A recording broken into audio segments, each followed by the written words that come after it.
اللہ الرحمن الرحیم۔ ہیلو دوستو، بہت دن سے ویڈیو اس لیے ہم نہیں ڈال رہے تھے کہ تھوڑا سا بجلی کا سمسیا تھا۔ ہم پڑھیں گے آج ناول کے جو بہت بڑے لیکھک ہے اس کو، ڈپٹی نذیر احمد۔ نذیر احمد کی پیدائش 6 دسمبر 1836 کو ضلع بجنور کے افضل گڑھ پرگنہ کی بستی کوریئر میں ہوئی۔ ان کے والد کا نام سعادت علی تھا۔ نذیر احمد کا عصبی سلسلہ ایک بزرگ عبدالغفور اعظم پوری سے ملتا ہے جو شاہ عبدالقدوس گنگوئی کے مشہور خلفاء میں تھے۔ ان کے نانا قاضی غلام علی شاہ کا شمار بھی اپنے وقت کے بڑے بزرگوں میں ہوتا تھا۔ نذیر احمد کی ابتدائی تعلیم گاؤں کے مکتب میں ہوئی۔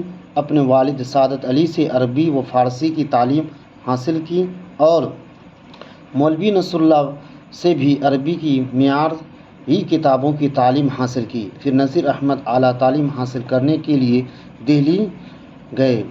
پرنسپل کارگل کے توسط سے 1845 عیسوی میں دہلی کالج میں داخل ہوئے اور 1853 عیسوی تک دہلی میں مقیم رہے۔ اسی دوران مولوی عبدالخالق کی پوتی سے ان کی شادی ہو گئی۔ 13 سال کی عمر میں ان کے والد کا انتقال ہو گیا۔ شادی کے بعد فکر معاش دامنگیر ہوئی۔ وہ حصول معاش کے لیے پنجاب گئے اور ٹیمپل صاحب میں 40 روپیہ ماہوار پر معلمی یا معلمہ کے فرائض انجام دینے لگے۔ اس ملازمت سے وہ مطمئن نہیں تھے، اس لیے استعفیٰ دے دیا اور کانپور میں مدارس کے ڈپٹی انسپکٹر ہو گئے، لیکن ناموافق حالات کے نتیجہ میں یہاں بھی استعفیٰ دینا پڑا۔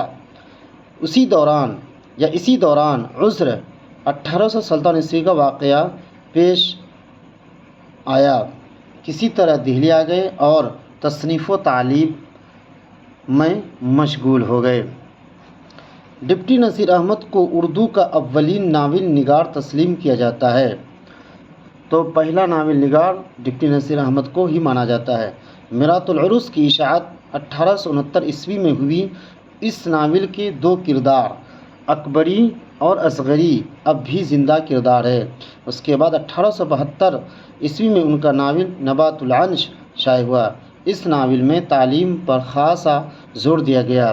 اس کا ایک کردار اصغری خانم تعلیم نسواں کو عام کرتی ہے۔ توبۃ النصوح کی اشاعت 1877 عیسوی میں ہوئی۔ فنی اعتبار سے توبۃ النصوح قدرے بہتر ہے۔ نصوح عالم خواب میں حشر کا نقشہ دیکھتا ہے۔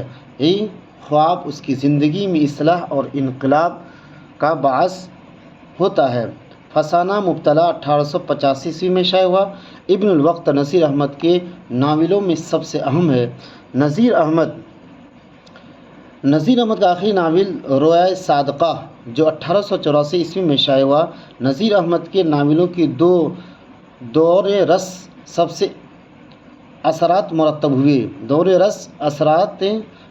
ہوئے، اس حد تک کہ ہر علاقے میں اس نوعیت کی اصلاحی تحریریں مسلسل لکھی جانے لگیں۔ اپنی تصانیف کے ذریعہ نذیر احمد نے اردو